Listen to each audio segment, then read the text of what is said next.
Hello, we are back in chapter 1. Now we're going to learn how to solve quadratic equations. And quadratic equations are the type that they usually look like trinomials or binomials, but their highest power would be a second power. So something like where a and b and c are just real numbers, ax squared plus bx plus c equals 0. That's an example of it. Or not an example, but that's kind of the form they take. So something like 3x squared plus 7x plus 2 equals 0.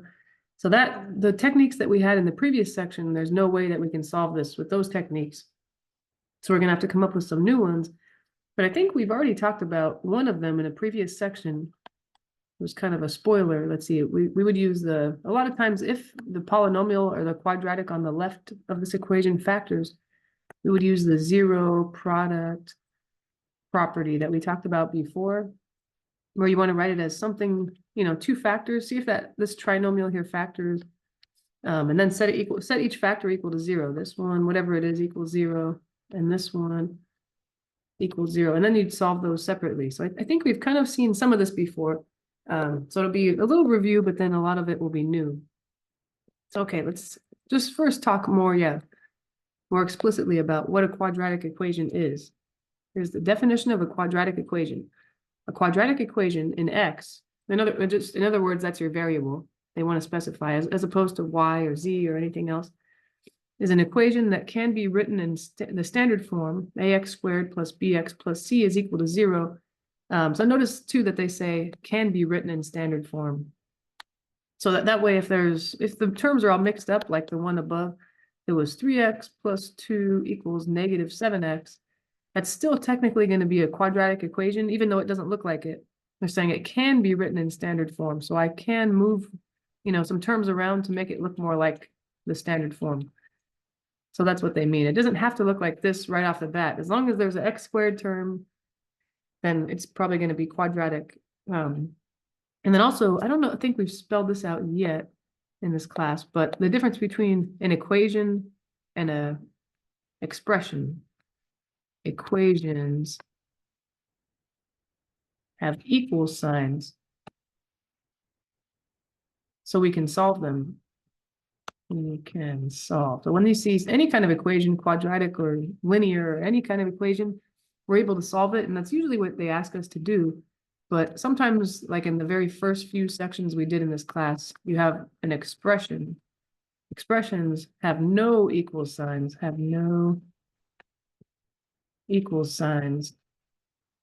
Oh, I shouldn't be plural. There's usually only one equal sign, if anything. So cannot be solved. Only simplified. So if you see, sometimes it seems like the math problem that you do will say simplify this, and some will say solve this. But that's the difference, is if it has an equal sign, you're able to solve it. Like these ones down here, this guy and this guy. But if it's just an expression, then you're not able to solve it. The best you can do is simplify it. So I guess like in that factoring section that we did previously, you can factor like if it was just the quadratic part of this problem, this example that I wrote, that you would just simplify or factor. Simplify, in other words, factor. But if as soon as I throw in an equal sign, equal to whatever, but I'll put 0 just to make it simple, then you can solve. So that's kind of the difference. If you see them say solve or simplify, that's why sometimes we say one, sometimes we say the other. Okay, we might have said that before, but I can't remember. So the quadratic equations have this form, ax squared plus bx plus c equals 0.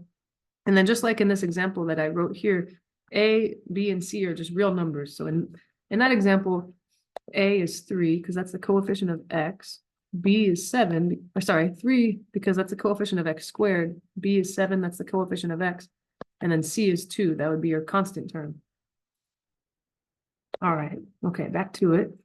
With a not equal to 0, because if a was equal to 0, then this term would just disappear. It'd be 0x squared, which is 0, and you'd only be left with the bx plus c equals 0, and that would be linear.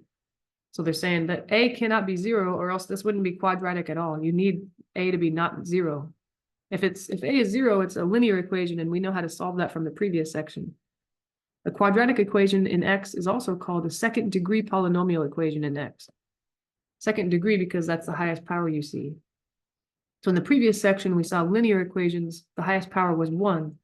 Here, the highest power is going to be 2. And then we'll have to see in future sections if there's an exponent of 3 or higher, what to do then. But usually you don't see too high of an exponent in math classes anyway. So here's that zero product property or principle that we've had to use it before, but now we're really going to get kind of more deep into it. The zero product property or principle, whatever. I think I called it property before. Some books call it one thing, some books call it another. Property, yeah. Okay, so to solve quadratic equations by factoring, we apply the zero product principle, which states that if the product of two algebraic expressions is 0, then at least one of the factors is equal to 0. So if A times B is equal to 0, then either A or B is equal to 0. So I think we've spelled that out before, but that was kind of what allowed us to solve quadratic equations before. I think something like, let's say you had something simple. The one I wrote on the previous page was kind of more complicated. This guy can factor. That's an easy trinomial method. You're just looking to see what multiplies to make 3, but adds up to 4. Okay, that would be 3 and 1, or 1 and 3, whatever order you want to put them in. And I'd set each factor equal to 0 separately. And that's because I think we mentioned before, if I have 3 things adding together or subtracting, and they add up to 0, I can't really say much about any of those numbers. The x squared is some number, 4x is some number, 3 is obviously 3, a number. They add up to 0. That doesn't mean I can say x has to be 0, or there's nothing I can really say about that. But as soon as I write that sum, in other words, addition, as a property, or sorry, as a product of multiplication, now if it comes down to 2 things being multiplied. Capital A represents this first factor. Capital B represents the second factor. Their product is equal to 0. If you have 2 numbers multiplying to equal 0, there's no way that there's no way that both of them cannot be 0. It has to be, it's like if A, B equals 0, then A is 0 or B is 0. It has to be that way.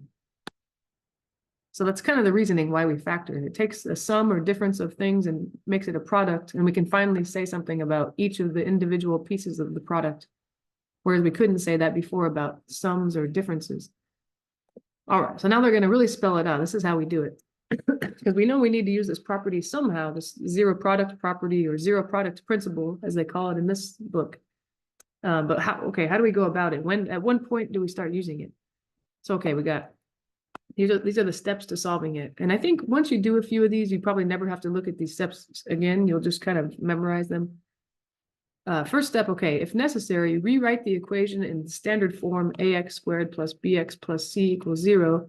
In other words, by moving all non-zero terms to one side, thereby obtaining 0 on the other side. So if you had some of the terms on one side and some of the terms on the other, just move them all to one side so that 0's on the opposite side. And I guess also make sure that your terms are in descending order of powers. It has to be highest power on the left, just like with factoring. When we saw these types of things, we always made sure that the highest power is on the left and then descending order from there. Okay, once you have that, you should try to factor completely. In this section, everything should factor. We'll see in the future what to do if what's on the left side, these quadratic guys, don't factor.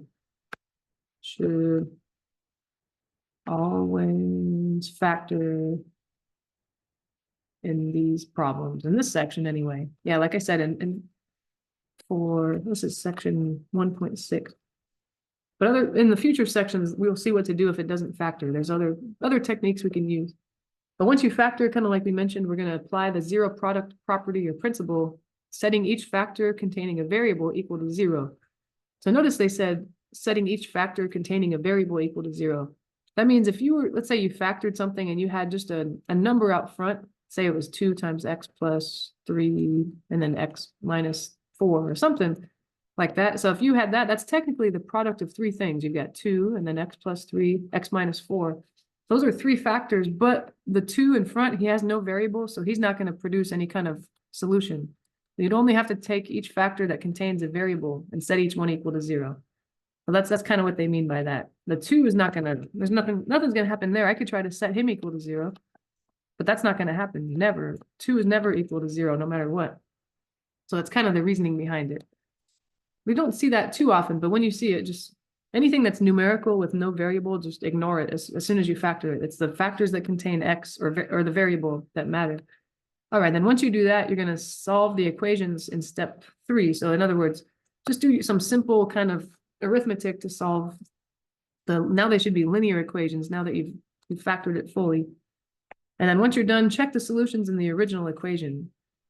As long as you did all the steps right, those should work, the solutions, but I guess you're just checking to make sure you didn't make any mistakes. All right, now this guy, 2x squared plus x is equal to 1. I want to follow those steps. The first step was to make sure it's in that standard form, and it looks like this one is not. I need to move all the terms to one side of the equation. I already have 2x squared and x on the left side. I guess I might as well bring the 1 over to the left side as well. 2x squared plus x, and then I've got that -1 is going over there as well. And now it's equal to 0 because the 1 and the -1 add up to 0. Okay, now it's in standard form. We've done step 1. Now step 2 is to try to factor it. And this one, unfortunately, this trinomial on the left side, we're going to need that kind of complicated factoring technique. That's the because it's a trinomial, 2x squared plus 1, or sorry, plus x minus 1. But it has a leading coefficient other than 1. So I'm going to need to factor it over here and do a little bit of work. But this is good review, maybe. This is one of the harder factoring techniques. If you remember, what we're supposed to do is multiply a times c, the leading coefficient multiplied by the constant. 2 times -1 makes -2. So that's the number that goes up here. And then that middle coefficient b, which is the coefficient of x, which is 1 in this case, needs to go down here.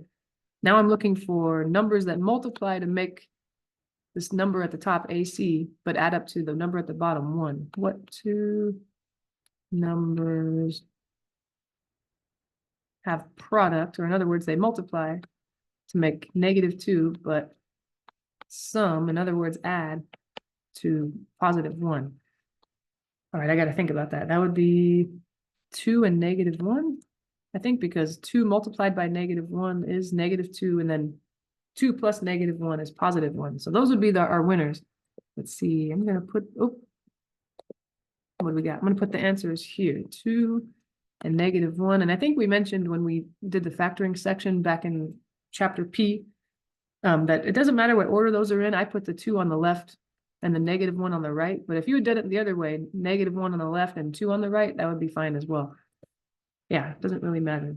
The process might look a little different, but then from there, it'll by the end, it'll look the same.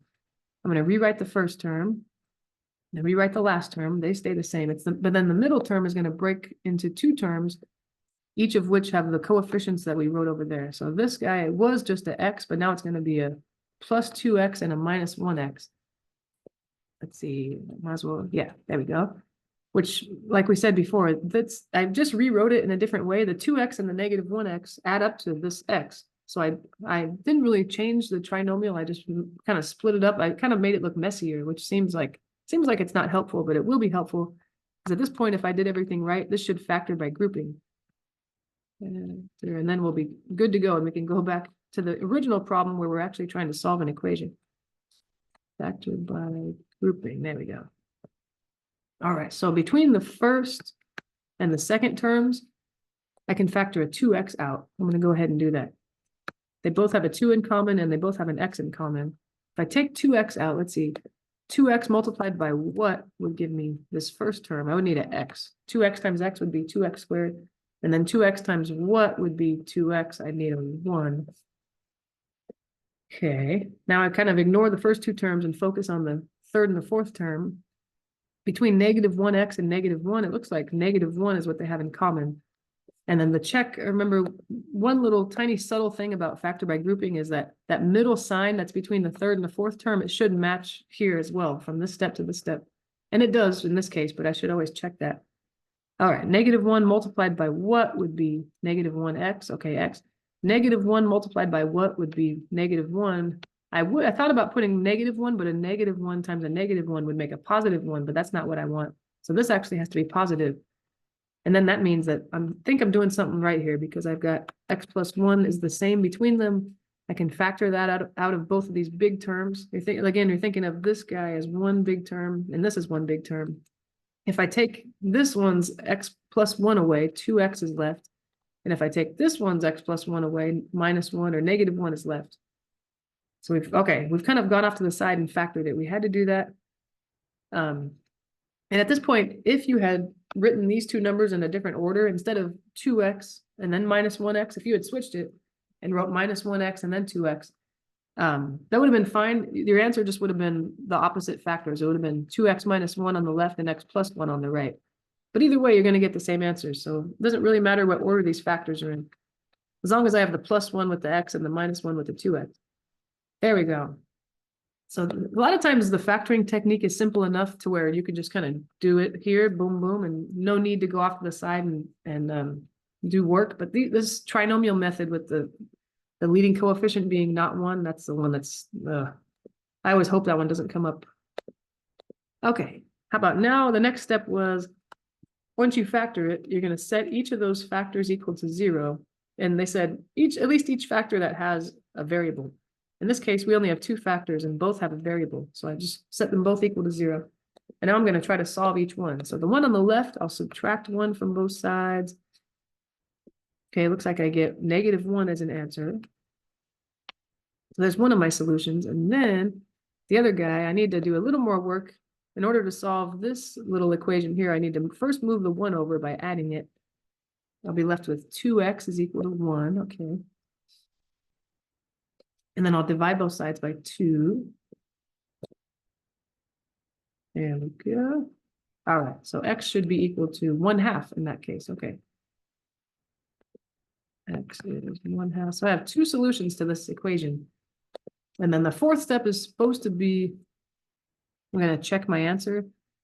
But to be honest with you, if this is a midterm, I'd probably check my answer because it matters. You know, a midterm or a final, it's worth a lot of points. So I want to check my answer.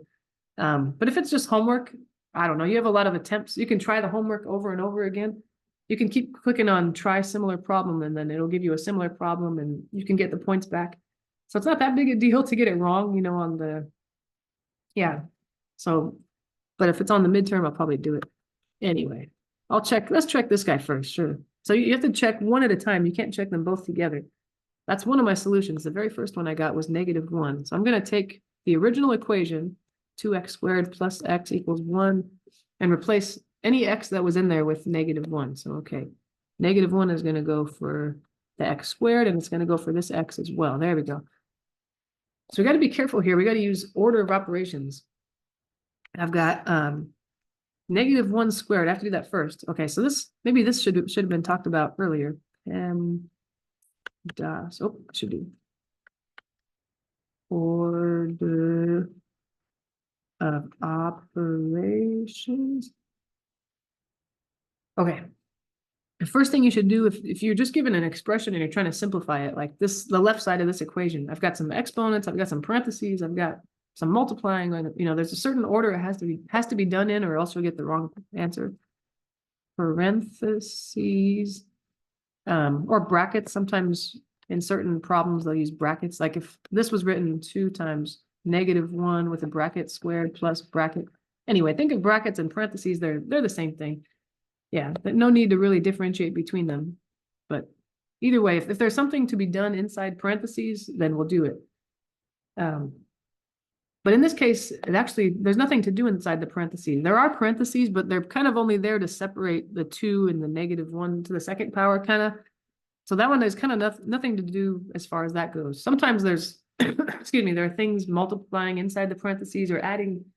Then I would go ahead and do that if that's the case. Next thing to do would be exponents. Anytime you see an exponent, that has to happen before anything else. And I do have that happening here. The -1 to the second power, that's the new thing. -1 times -1 is +1. I'm going to write that. So definitely, it would have made this problem incorrect if I would have multiplied the 2 by the -1 and then raised it to the power. That wouldn't work. All right. So I had to do the -1 to the second power first. All right, now what? Now, the next thing would be the next step. After you've taken care of all your exponents, The next one is M/D for PEMDAS stands for multiply or divide. Multiply / divide. That'll be my next step. And then I kind of scan my problem here. Do I have any multiplying or dividing I need to do between here? Yes, that 2 is being multiplied by the 1, so I better do that next. It's gonna not look as nice, but I'm gonna move it over here. 2 times 1, oops, is 2. So this is kind of becoming just 2, and then that -1 is still there, equals 1. Okay, and then lastly, this should be where it's pretty simple. You need to add or subtract anything that's in common. And subtract, okay. So that's all that's left to do here on the left side. 2 subtract 1 is 1. So it looks like this is a true statement. 1 on the left is equal to 1 on the right. Check. So that means I probably got at least this solution is correct. I've done everything right on the left side of this, but I should check the other solution. See, you can see how long this takes. Oh, and I'm so not looking forward to substituting a 1/2 in for x. Oh my gosh, Lord. But I'll try to do the same thing. Follow the order of operations. Ew, a 1/2 is going in there. And I'm just replacing in the very original equation that they gave me, the x.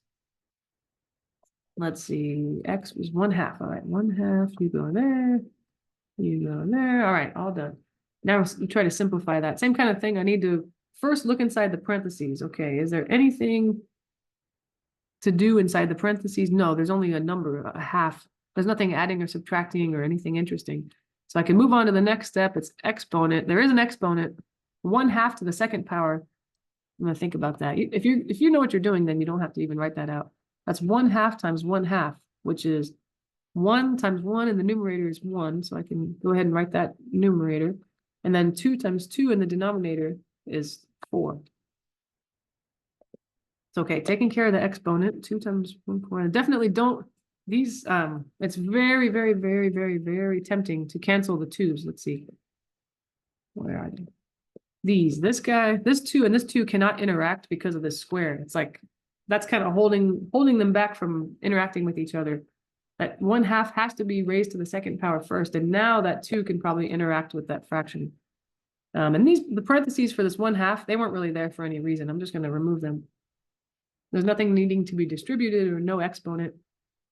Okay, now I can do the multiplying, which in fractions is more like reducing and then multiplying. I'm going to put this whole number 2 over 1, and then I see I can cancel on the diagonal. I've got 1 over 1 times 2 is 2, plus, and then this 1/2 that's left. And now I think it's pretty clear. I did the multiplying, and now I can add or subtract. 1/2 plus 1/2 is 2/2, or in other words, 1, and that's true. 1 is equal to 1. Okay, we must have done this right. Those two solutions, x equals, what was it, -1 and x equals 1/2 are correct. All right, so far so good here. Now, I should have, wow, why did I squeeze all that into one little area when I had plenty of room over there? Well, hopefully you didn't try to squeeze it in. I'm sorry. Oh, and oh my gosh, and I had an area to check too. Wow. Why'd I squeeze it all in? I don't know. Just for funsies, I got to keep that in mind. Okay. All right. So now let's see, another way to solve quadratic equations when they're not too complicated is using the square root property. So these would be used if you were given something squared equals something. So I guess usually instead of ax squared plus bx plus c equals 0, what if there was no middle term? Like the b was 0, if it just looked like ax squared plus c equals 0. You could probably solve it by factoring, but the square root property, when it's applicable, is actually a lot easier and nicer. So that's what we're talking about here. Let's see, quadratic equations of the form something squared equals something, u squared equals d, where u is an algebraic expression and d is a non-zero real number, can be solved by the square root property. If u is an algebraic expression, in other words, it's just maybe the sum or difference of a variable term and a non-variable term, and then d is a non-zero number, then u squared equals d has exactly 2 solutions. If u squared equals d, then u equals the square root of d, or u equals negative square root of d. But it's kind of, if you're actually doing the math, let's say, I know they're trying to keep it really general here. U could be anything, d could be anything. If I was given this and I was trying to solve for u, whatever u is, solve for u, I would say, well, really all I need to do is get rid of that square. What's the opposite of squaring something or raising it to the second power? It would be square rooting both sides. That's kind of what you're doing. But if you square root both sides of an equation, the part with the variable, which I'm assuming is the left side, I think, it does have the root and the square cancel, but on the right side, you have to put a plus or a minus next to your numerical part. And when I say numerical part, I just mean the part that has no variable. Place a plus or minus next to the number. No, or I would say non-variable side of the equation.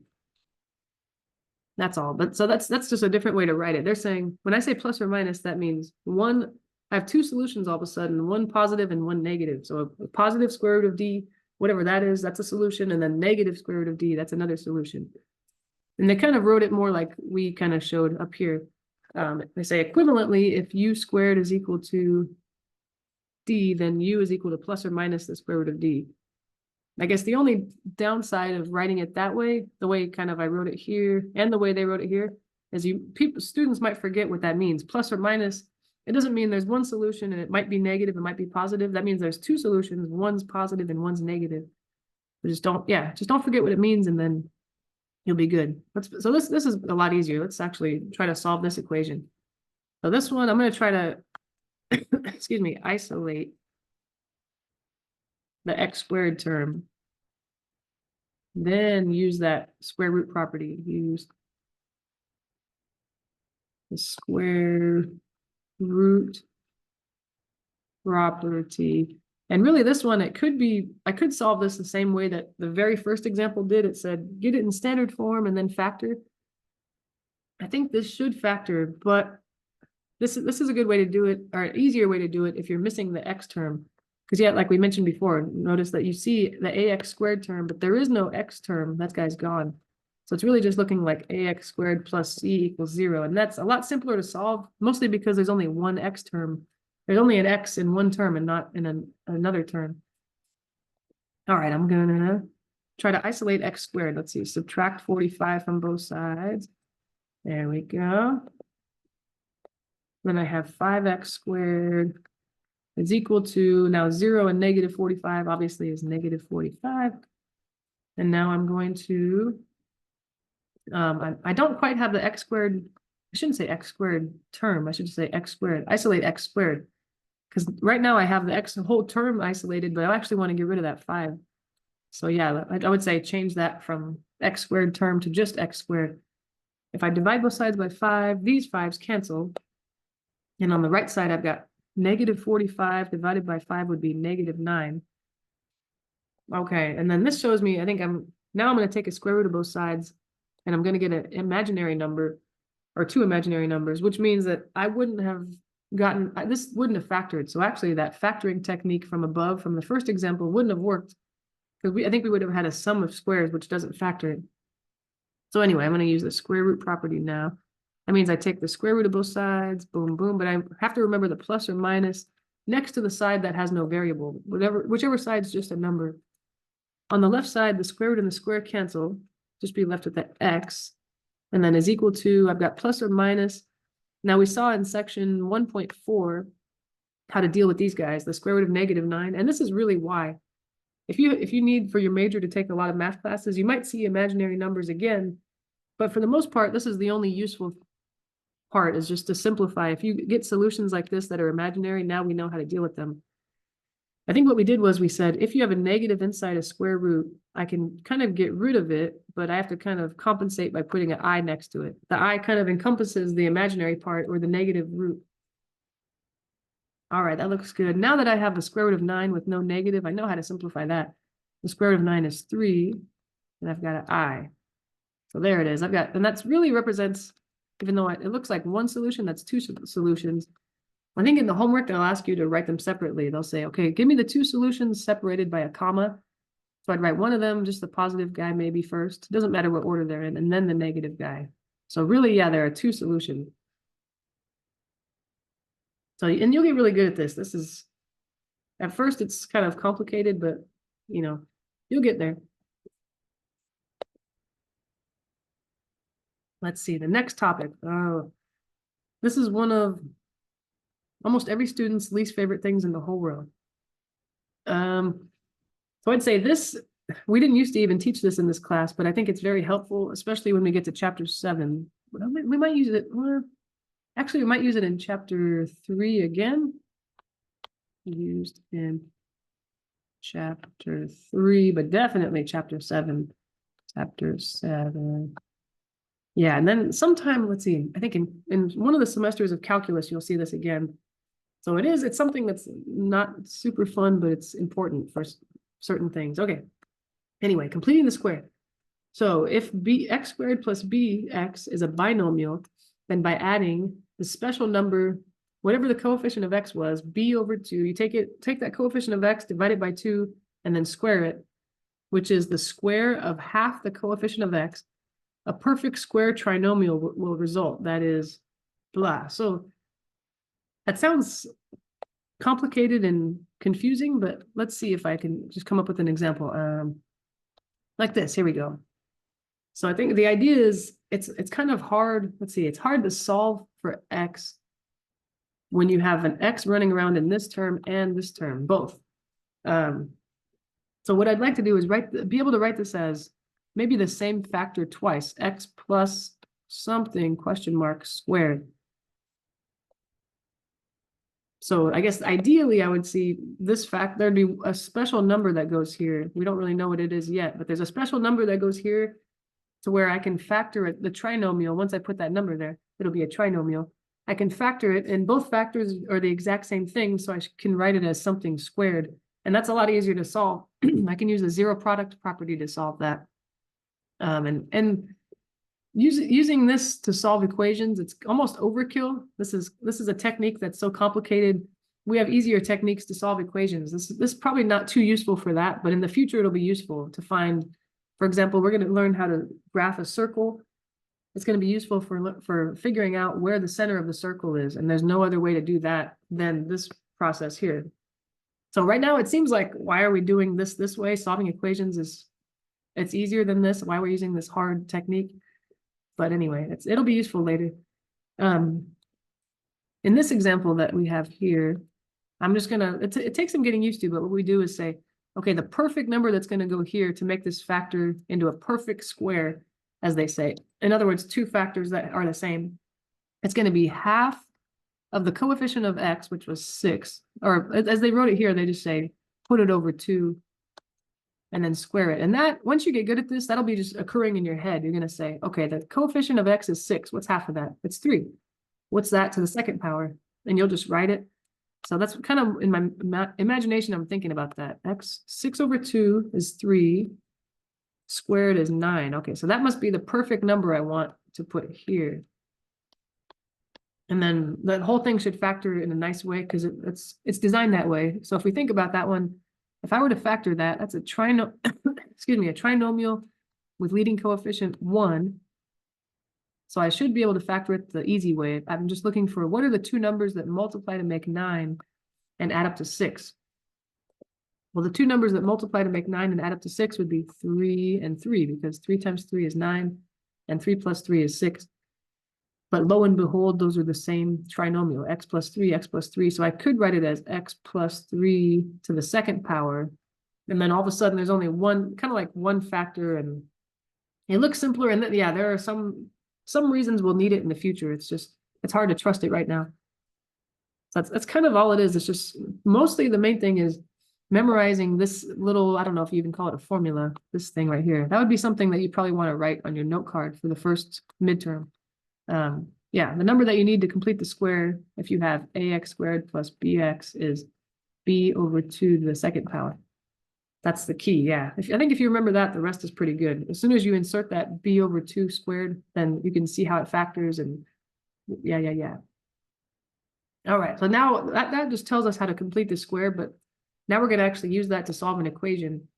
But like I mentioned, I would say that this technique is kind of silly to solve this equation. We have easier ways to solve this equation, but we just want to see it in action for practice. That's all.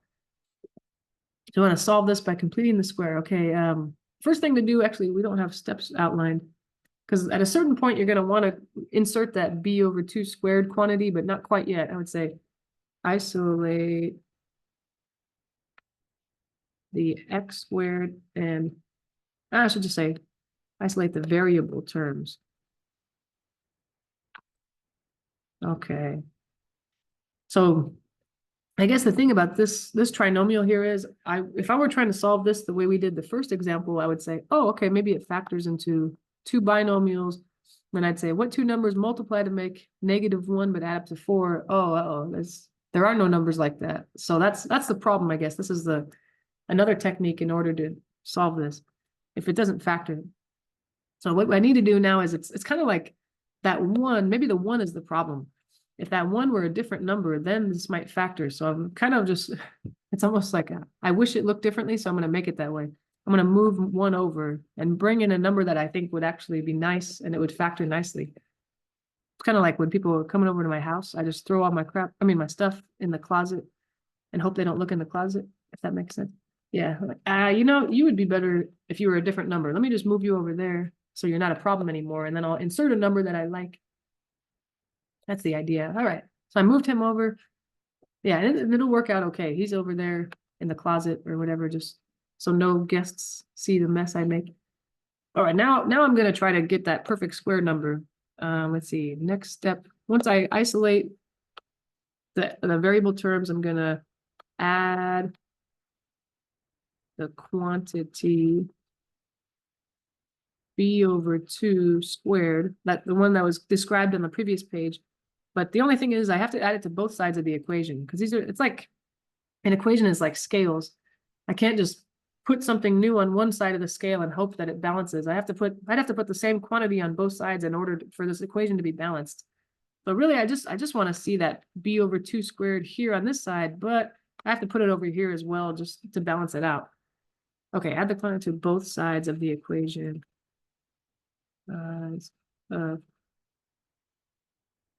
The equation. Okay. So that's either you could do it in your head or you can kind of write it out onto the side. Not that they asked about a, but the coefficient of x is a, that's 1. B is the coefficient of x squared is a, that's 1. And then the coefficient of x is 4, that's b. And then c is -1, I guess, here, but that doesn't matter. Now I need to figure out what is this quantity I need to put here. It's b over 2 squared. All right. Feel free to just do that in your head also. B is 4, so it really comes down to 4 over 2 squared. 4 divided by 2 is just 2, and if I square 2, I got 4. So that's I think I used to call it a magic number. That's kind of our magic number that we need to add to both sides. I'm going to put that here, add it over here, and then add it over here. This, 4 is kind of a special number. When b is 4, this magic number that you need to add to both sides will also be 4, but that won't always be true. If b is anything else, then that magic number b over 2 squared will not be the same. 4 just happens to have that property where half of itself squared is itself. Half of 4 is 2, square that, you get 4 back. All right, now, the whole point of that, like we kind of saw on the previous page of this thing, is the left side should factor the left side. It should factor into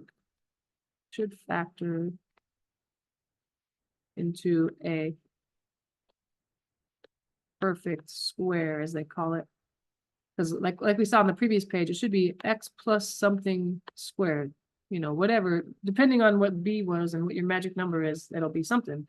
As long as there's some number there. Or minus, it could be a minus. I should put that. In this case, we'll get a plus, but sometimes it's a minus, and that's okay. So, okay, the left side of that, I don't really need to memorize anything new at this point. Just really that b over 2 squared is the new thing. Other than that, it's all the same thing we've done before. I'm going to factor this. This should be, let's see, I need two numbers that multiply to make 4, but add up to 4. I think that would be 2 and 2, right? 2 times 2 is 4. 2 plus 2 is 4. And then that, since it's the same binomial twice, I can write it as that guy squared. All right, and then the right side, it's pretty clear what to do there. I've got 1 plus 4. I can just go ahead and add those. So maybe I should say simplify the right side of the equation. right side. Yeah, in other words, it's just going to be two numbers. You might as well add them together. 1 plus 4 makes 5. So it comes down to x plus 2 squared equals 5. Then I kind of ran out of room for these steps, but there's one more step. Now we're going to use the zero product property to solve fully. Use the zero product property to solve. Okay. At this point, it should be just looking like something squared equals something. I can get rid of that square. That's the next thing I need to do. I need to square root both sides. Boom, boom, boom, boom. But don't forget, when you square root both sides, the portion that's just numerical that has no x has a plus or minus. On the left side, the square root and the square will cancel. I'm left with x plus 2 by itself. And now on the right side, it's not just the square root of 5, it's the plus or minus the square root of 5. So there are really two solutions here. But in this case, this is a little more complicated than the previous example. I need to subtract 2 to the other side. And then I'll have x isolated. So these answers are going to look weird, but hey, that's how these problems are. X is, you can put the plus or minus 5 root first and then the minus 2, or you could do, you're probably more likely to see the whole number that's not in a root on the left side, and then the number that's in a root on the right side, but they're either way is the same thing. But don't forget that that represents two different solutions. So if the homework says, okay, I need you to write each solution separately separated by a comma, I know that this really means -2 plus the square root of 5 and -2 minus the square root of 5. So notice that the sign of 2 is not changing. This plus or minus only saying that the sign in front of the square root of 5 is changing. It's plus in one case, it's minus in the other case, but there's no no need to change anybody else's sign. So there's your two solutions. And if the square root of 5 had, if 5 actually had a square root, I would just simplify that, but 5 has no square root, so that's about as good as they get. Yeah, so I'd say completing the square, that kind of is like you're pulling out the big guns to solve an equation that can't be solved with smaller, I don't know, more simple techniques. If this thing factored in the beginning, x squared plus 4x minus 1, I could have just did the zero product property like we did with the first example, but this is what we have to do for the more complicated guys like this. Okay. So you might have seen this formula before in a previous class. I feel like most students, when they get to community college, they've at least seen this before. The quadratic formula. So this is where usually as a student, I would say, okay, if I can just use this formula here, -b plus or minus the square root of b squared minus 4ac over 2a. If I could just use that to solve this equation, why bother with completing the square? Because it's true, I could have, when I had that previous one, x squared plus 4x minus 1 equals 0. When I was trying to solve that, I could have just used the quadratic formula. A is the coefficient of x squared, that's 1. B is the coefficient of x, which is 4. And C is the constant term, -1. I could have just replaced all these A's, B's, and C's with these numbers, and I could have got the same thing. But I think the thing is the completing the square idea. It's helpful, like I said, for someday we're going to need to find the center of a circle by looking at its equation, and we have to complete the square. And then also finding a certain special thing about the graph of a parabola. We're going to need it. But the other thing is, it's kind of actually interesting. This is the determining factor if you're a math nerd or not, if you think this is interesting. The way that someone came up with this formula is they took this ax squared plus bx plus c, and they completed the square on that thing. So I'm gonna show you that real quick, just because it's interesting and it's kind of makes you appreciate the quadratic formula. So that's, I think someone a long time ago, very smart, much smarter than me, they said, it seems like this is like the steps that we do when we complete the square to solve an equation. It's like an algorithm. I take b over 2 and square it, and then I add it to both sides. And I know the value of b changes every time, but it just seems like there's not a lot of creativity or brain power needed. I can probably program a computer to do this for me, obviously. So maybe what if I just complete the square on this very general looking equation, ax squared plus bx plus c? Could I just do that? And that's what someone did. They said, all right, I'm going to pretend like in my head, A and B and C are just real numbers, okay? Pretend. Oh, the first step that we said for completing the square was complete the square. So you don't have to memorize this, okay? It's not, yeah, it's not going to be on the midterm or anything like that. But it's interesting. It makes you appreciate the formula, and it's kind of cool. I'm a nerd, so I used to actually just do this for fun when I was bored when I was a student. That's really sad. The first step anyway was I need to move the constant term over to the right side. You want to, I think we said above on the previous page, isolate the variable term. So I'm going to subtract c from both sides. That way the ax squared and the bx are together on one side, and then the negative c is now on the other side. Okay, and then the next step was I need to complete the square. Oh, this is hard. I need to go. You know what? And the other thing too was we didn't have an A on the previous example. Does that matter? Yeah. I need to divide everyone by A. A. Everybody gets an A. All right. Because I think before, yeah, we had just x squared plus blah, blah, blah. That's going to be weird. Even it looks weird, but B and A are just real numbers in my mind. I'm trying to remember that. Equals negative c over A. And that's just some kind of real number as well. All right, now I'm going to complete the square, which sounds crazy. I'm going to find that special number. Half of that squared, right? That's what we're supposed to add to both sides, and I got to think about that. Now it's not half of B, but it's B over A. So that's kind of weird. B over A over 2. That's kind of like a complex fraction I have there. B over A squared, or sorry, B over A, and that's over 2. It kind of comes down to B over A. I'm dividing by 2, really, because I want to simplify this. If I divide by a fraction, that means I'm really multiplying by its reciprocal. That becomes B over A multiplied by, instead of 2 over 1, 1 over 2. Okay, let me multiply across there, and then I'll raise it to the second power. B times 1 in the numerator is just B. In the denominator, I have A times 2, which is 2A. And I'll raise that to the second power. Okay. B squared over, now I have to square the 2, which will give me 4, and I have to square the A, which will give me A squared.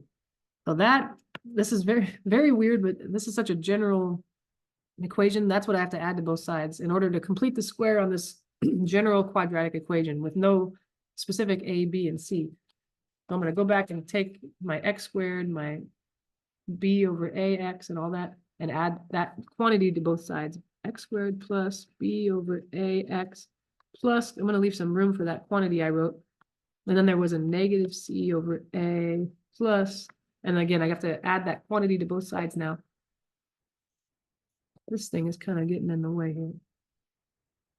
There we go. All right, now that number we just found, well, it doesn't look like a number, but I'm thinking of A and B are just some numbers. So B squared over 4A squared is just some number also. That has to be added to both sides of my equation. 4A squared, B squared over 4A squared. Okay. Now, the left side should be able to be factored into a perfect square trinomial. X plus something squared. Okay. And I think they even spelled it out on the previous page what it's going to be. Where'd it go? Or 2 pages away. It's B over 2. So once you add that kind of magic number to both sides, you can write it as a perfect square trinomial. It's going to be x plus or minus b over 2 to the second power. So in this really general case, it's this thing over 2, this guy. So b over a over 2, which we actually kind of simplified a little earlier. Let's see, I should highlight this so we can see where it came from. That was this. B over A and that over 2. I could kind of reinvent the wheel, but I kind of already did that here. This before I squared it. I don't want to square it because that's not what I have inside the parentheses. B over A over 2, I kind of wrote it here as division, and then it became multiplication. Here we go. That's what we need. B over A over 2 is actually B over 2A. I'm going to rewrite it that way because that's a lot nicer. Let's see. Parentheses x plus b over 2a, that's squared equals. Now these two terms, it doesn't look like it, but they're supposed to be just numbers. A, b, and c are all just numbers. In order to combine those into one fraction, which would be nice, I'm gonna have to find a common denominator. between these guys, the common denominator would be 4a squared. So the rightmost fraction, the one that's highlighted in yellow, it already has the perfect denominator. I need to multiply the leftmost fraction by 4a in order for it to have the same denominator, because that 4a times the a that's already there would make the 4a squared. Okay, now this numerator, negative 4ac, and this numerator can now combine in one fraction, 4ac plus b squared. They're definitely not like terms, so I can't really combine them. But that's, I can at least write it as one fraction over that common denominator of 4a squared. Okay, and I think, and it looks fine, but I think for it to match the quadratic formula, they make it look a little nicer by just bringing the positive term, the b squared, on the left side, and then the minus 4ac on the right side over 4a squared. And now what we're trying to do is solve for x, even though it looks like all these are variables, a, b, c, and x, but we're thinking of b and a and c are all just numbers, but x is a variable. So now I'm going to go like we did before when we actually had concrete numbers. I'm going to square root both sides, use the zero product property, or not the zero product property, the square root property. I square root both sides of the equation. It doesn't look like it, but the right side is just a number. So I'm putting the plus or minus there. The left side, the square root and the square cancel, so I'm just left with the, I have to move this over. What was inside the parentheses, I'm going to move it over here. X plus b over 2a, that's the left side. The right side now has plus or minus the square root of, now it's going to be in my best interest to, if you have the square root of a fraction, you can give the numerator its own square root and the denominator its own square root. And the reason that's a good idea in this case is because 4a squared, the denominator actually has a square root. So I have hope of simplifying the denominator, but the numerator I can't simplify. Let's see, maybe before we do anything, I'll do that. 2a equals, okay, because you can think of this as the square root of 4 times the square root of a squared, and both of those can be simplified. The numerator, there's not really any hope for him. Sorry, buddy. And then over, okay, the square root of 4 is 2, the square root of a squared is a. So that's kind of as good as that's going to look. And then to finish this off, I'm trying to isolate x. So this guy's kind of in the way. If I move him over, then I've solved for x. And it's a positive b over 2a. I'm going to subtract him, minus b over 2a. Oh, minus b over 2a. So now x is all by himself. X equals, I have negative b over 2a. And then I have plus or minus this thing, plus or minus the square root of b squared minus 4ac over 2a. And we just kind of got lucky in a way that these two fractions have the same denominator. I can put them together, negative b plus or minus the square root of b squared minus 4ac over 2a. And that's the quadratic formula. So it seems like, oh, the quadratic formula is so much easier. Why would you ever complete the square? Well, someone completed the square to get the quadratic formula. So really, the quadratic formula isn't this magical thing. It's just, it saves us time, but yeah, it came from completing the square. Anyway, if you think that's kind of cool, then you're probably a nerd like me. But if you already fast forwarded this, you're not even listening anyway. So, but like I said, you don't need to know this. This is just kind of, to me, I think it's interesting. You'll see that the higher you go in math, the more you'll see things explained like that. Why are things the way they are? Because we kind of care. I don't know. Most students don't care, but some do. So I'm going to even write that down. Not on the midterm. Don't even worry about that. Don't worry. Not on the midterm. It might be a problem like this. This is possibly on the homework, or definitely on the homework, possibly on the midterm. Possibly this type of problem on the midterm. But the whole thing I wrote where we derive the quadratic formula, don't worry about that. So here's an equation. Maybe it can be factored to solve it, maybe not. But definitely the quadratic formula always works. So it's, yeah, I would say it's kind of like factoring would be nice. I would say if there's an equation and it can be factored, that's probably easier. But if it cannot be factored, the quadratic formula and completing the square will always work. So I might just go ahead and go for that. Let's see. What are we doing again? Oh, yeah. We look at it, we identify A, B, and C. If you kind of don't feel too comfortable, I'd probably write it out. A is 2, because a is the coefficient of x squared.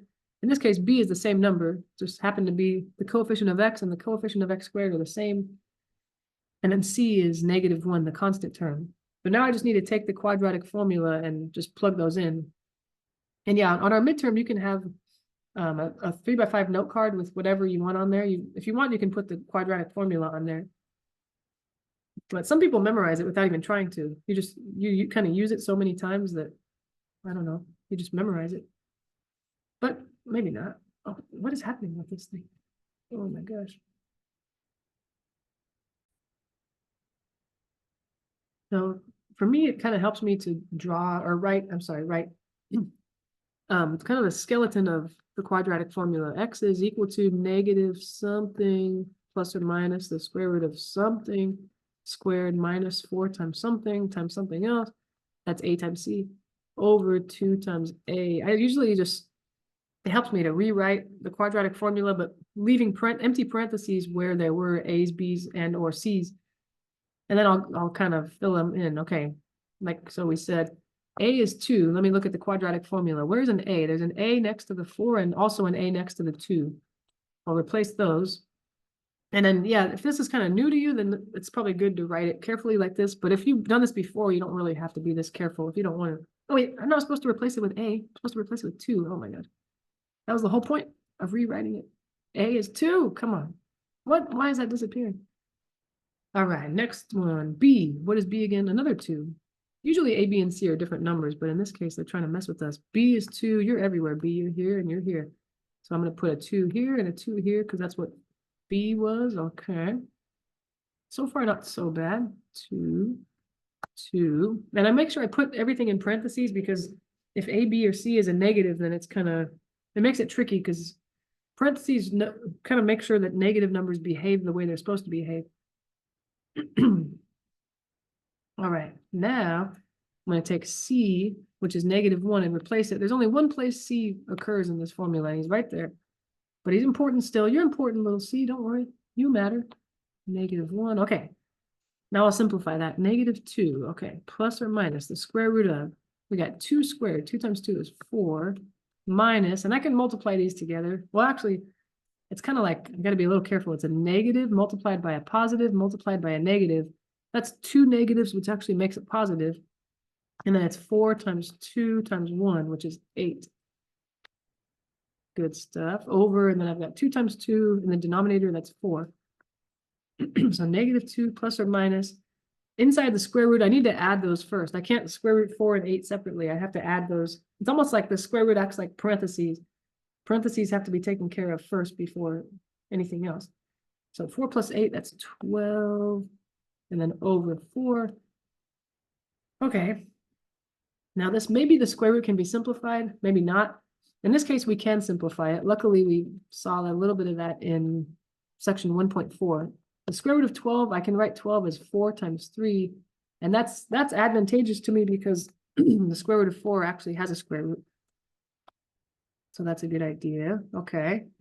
Just simplifying this kind of takes a while. The -2 and the, okay, and this is what I want to say. I really want to simplify or reduce this -2 and this 4.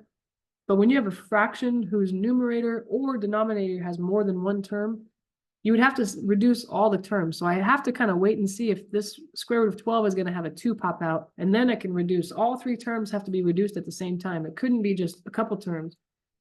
So that's why I keep having to work on this before I reduce in order.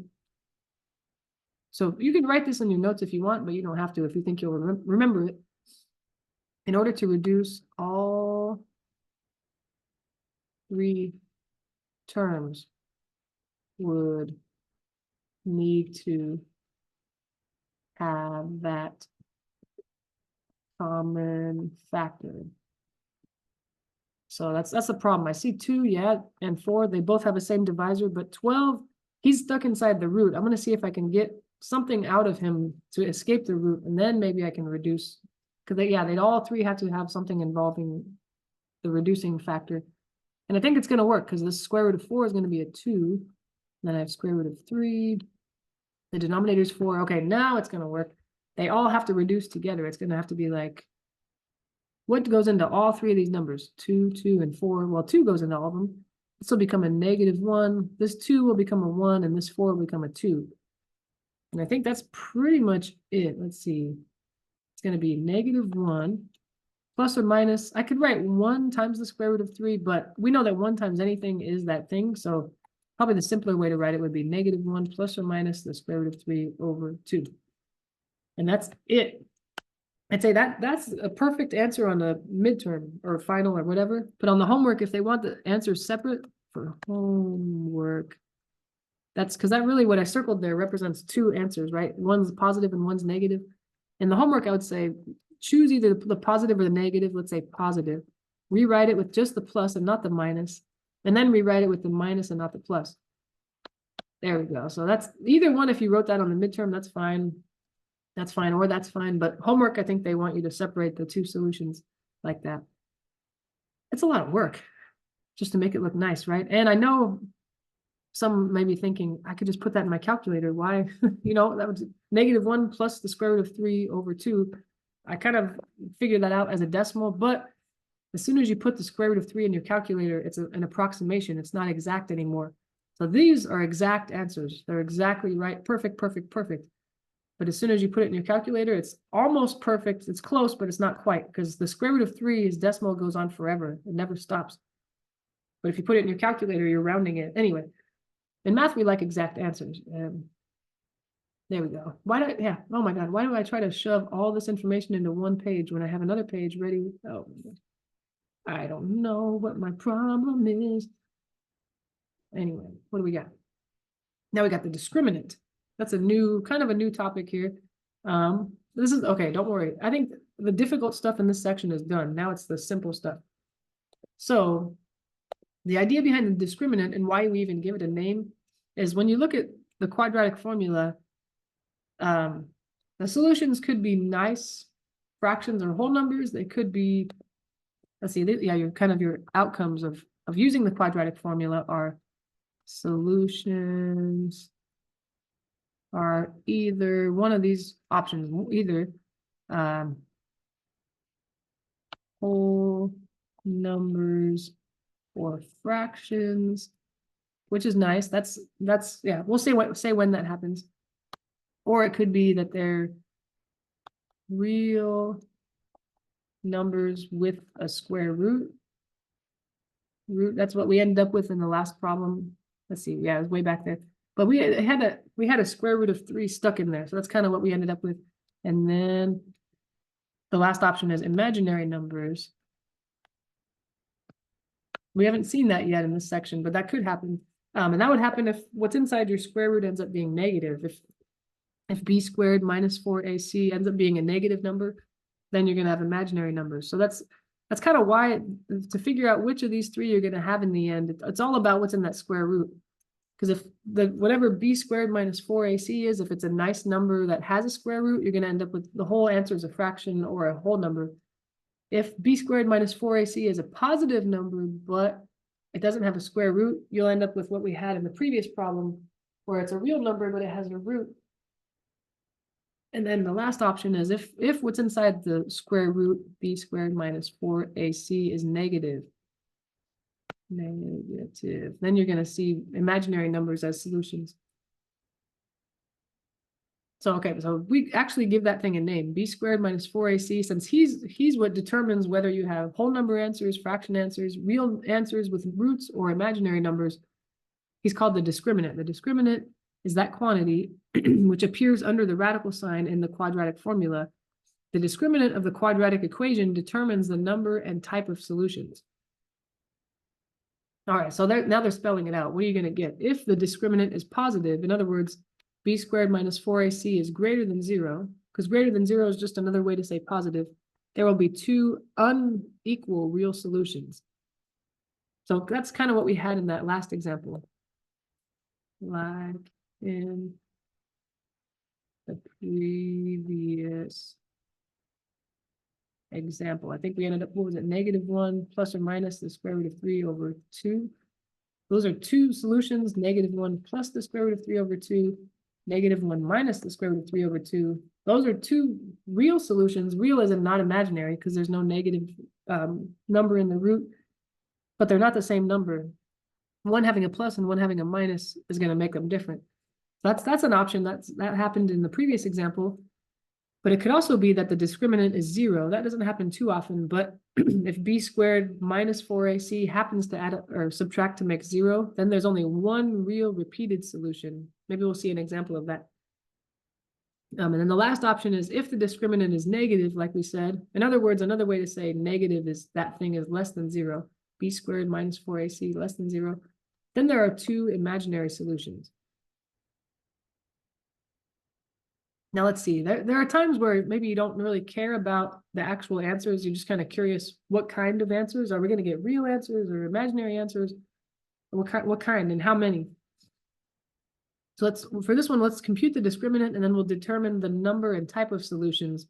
That means we don't really care what the solutions are. I just want to know, are they real or are they imaginary? And are you getting two different solutions or just one repeated solution? So that's all I need to do is figure out what is this discriminant, whether it's positive, negative, or 0. That would tell me what I want to know. B squared minus 4 times A times C. Okay. B is -7. There's B. He's going to go here. Negative. I was going to write B in there. Supposed to replace it. B is -7. And then I've got minus 4 times A. In this case, A is 2. A equals 2 times C. And C, don't forget the negative also. C is not just 4, it's -4. So I'll kind of simplify that, see if it's a positive number or a negative number, and then that'll tell me what's going on. -7 squared, that's -7 times -7, which is 49. Then I've got minus 4 times 2 times -4. That's a negative times a negative, which is a positive. 4 times 2 times 4 is, let's see, 8 times 4, 32. At this point, I kind of already know it's going to be positive. I have a positive number plus a positive number. Is that 81? I think so. Anyway, that number doesn't really matter. All that matters is that's positive. Or in other words, 81 is bigger than 0. So that means that 2x squared minus 7x minus 4 equals 0 has, I think it's 2 unique solutions, right? Or in other words, 2 unequal real solutions. Yeah, that's what it was. Has 2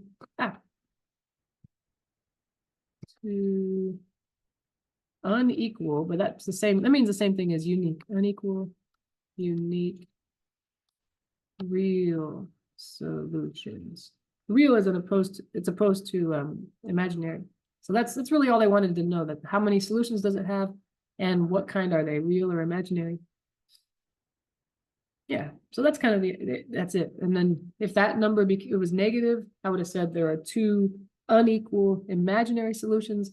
If that number was 0, then I would say there are 2 equal or repeated real solutions. Yeah, all right. And now we got an application, which is always fun. Is that the last example? I think that's it. Oh, wait, no, one more, sorry. Application, okay, what do we got? So here's a formula, P equals negative, there's no negative. P equals, what the heck is wrong with me? 0.01 A squared plus 0.05 A plus 107, and models a woman's normal systolic blood pressure, P, at age A. Use this formula to find the age to the nearest year of a woman whose normal systolic blood pressure is 115.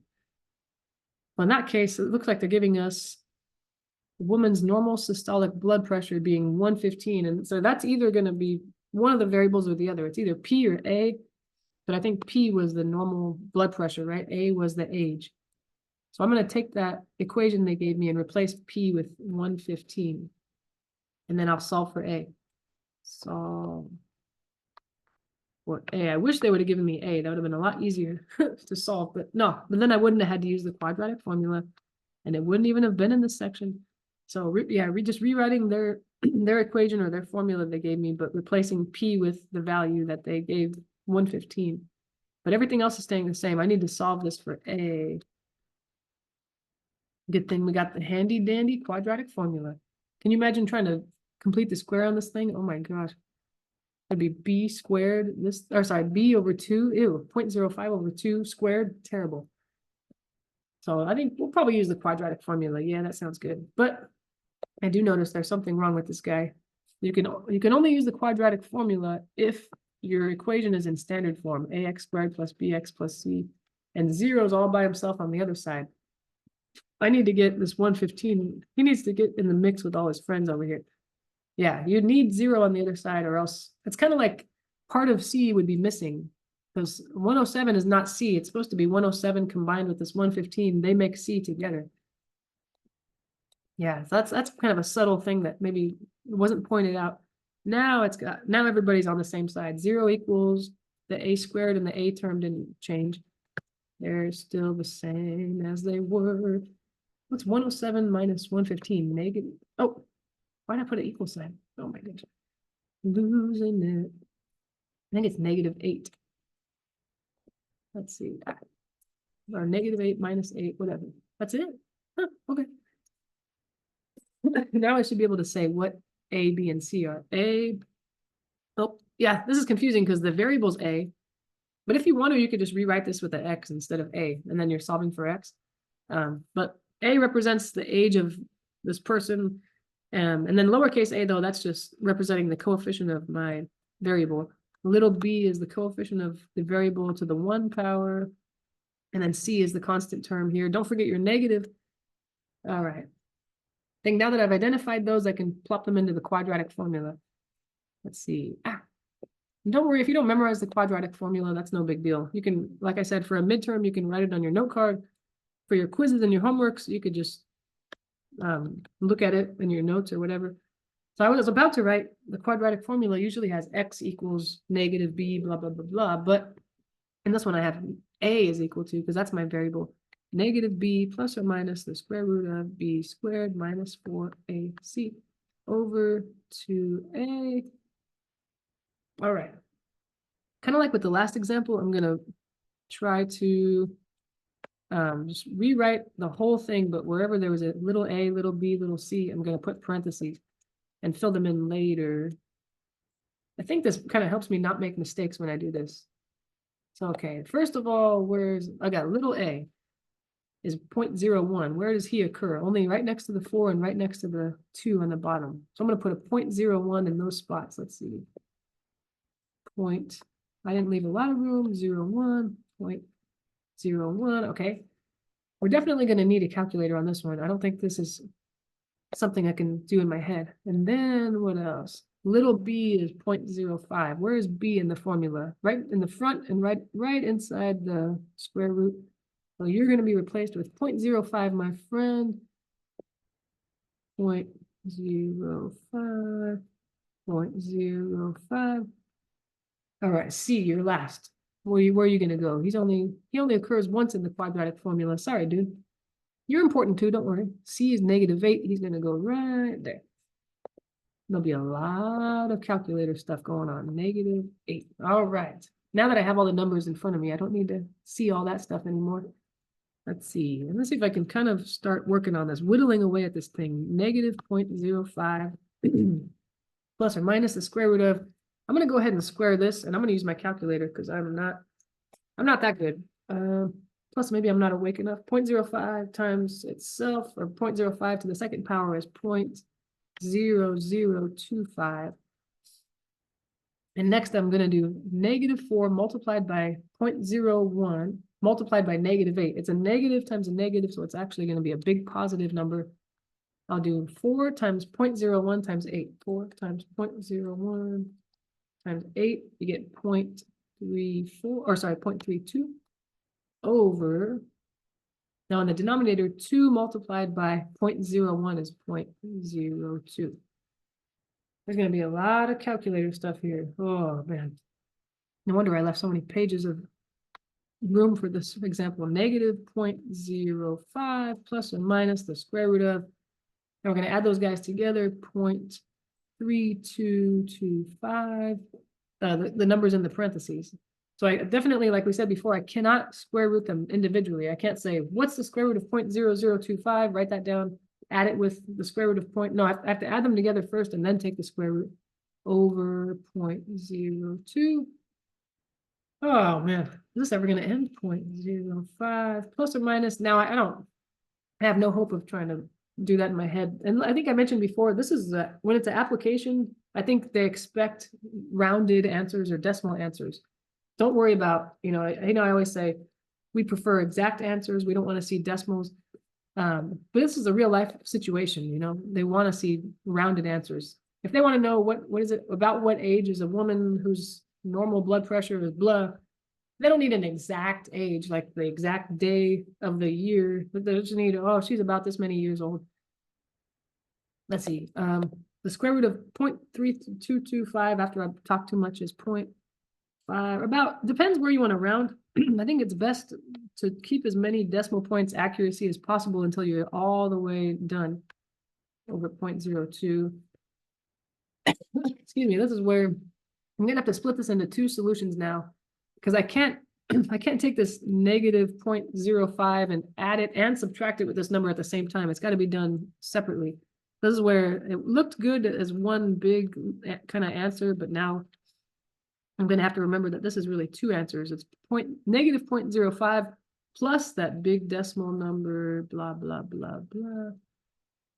And then the, over that denominator, 0.02. And the other one is, I can write that exact same thing, but with a minus between the two numerator terms. And not to put these in my calculator separately. I'm going to just, I'll just work on the left one first. I'm going to combine those things in the numerator, don't forget the negative 0.05 added with 0.567890835. Okay, I get 0.51, wait, yeah, 0.51 something something. I need to divide that now by 0.02. So this whole thing, after I'm done adding these and dividing by 0.02 is about 25.89. If it's in the homework, they'll probably tell you where to round it. I'm going to kind of box that answer. Now it's time for this answer.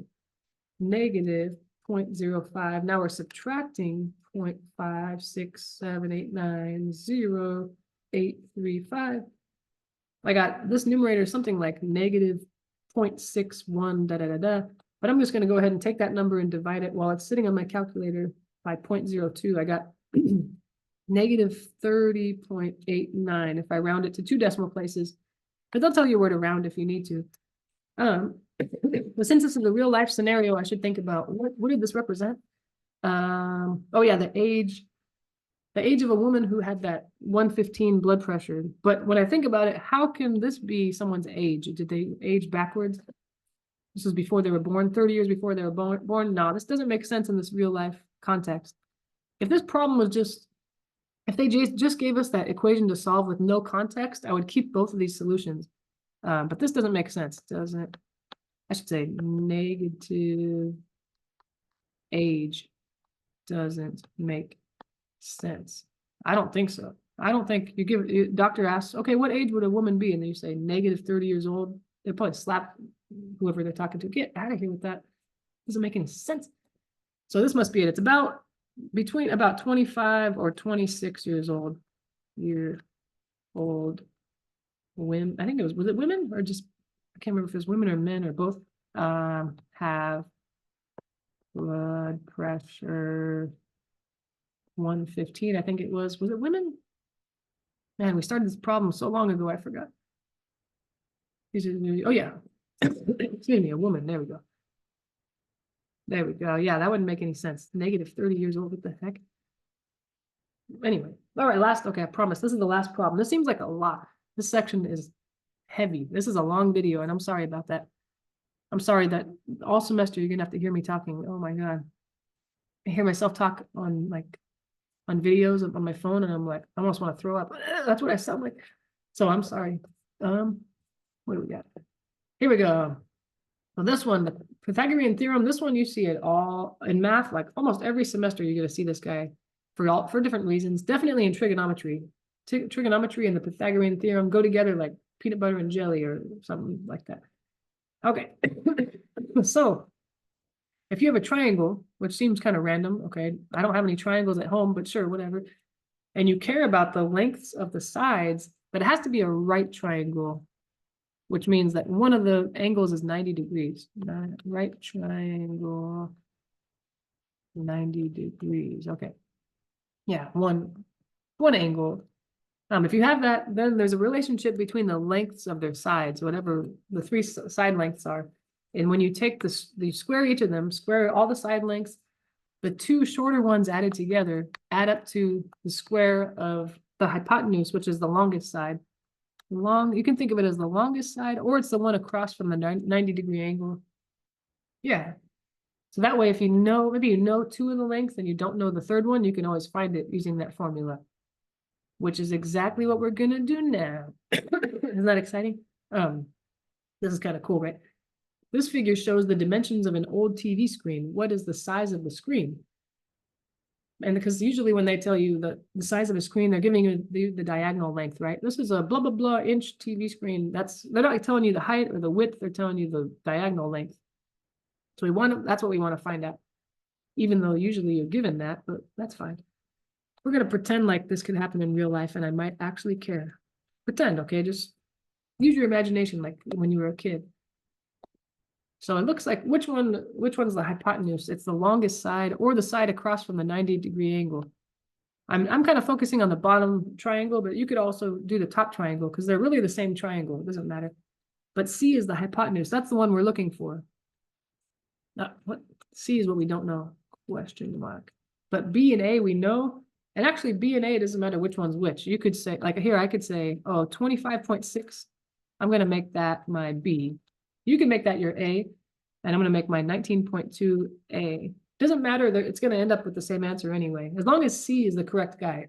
C has to be the hypotenuse, the one across from the 90-degree angle. Yeah, which is what we don't know, so I'll keep that as is. It's going to be something squared plus something squared is equal to C squared. Because I don't know C, I can't replace it.